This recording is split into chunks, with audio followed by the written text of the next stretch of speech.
मद पी माताल हुई झगड़ा हेबा परे बड़ भाई नेला सान भाई जीवन।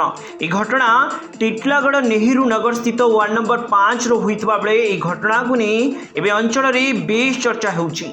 टिटलागढ़ नेहरू नगर स्थित वार्ड नंबर 5 निवासी कपिल और तांको साबत माँ पुओ भाई जितेन आज द्विपहर समय एक स्थान में उभय मद पीते। मद पीवा अवस्था ही दुही मध्य कुआड़े जोर रे झगड़ा होता आ झगड़ा जितेबाला दुई भाई घर को आसी उग्र रूप नहीं और बाड़िया पिटा होते। तेज बड़ भाई कपिल जोर रे सान भाई जितेन को माड़ मारिबा सह छुरी रे आक्रमण करने फल से बेहोश हो जाते।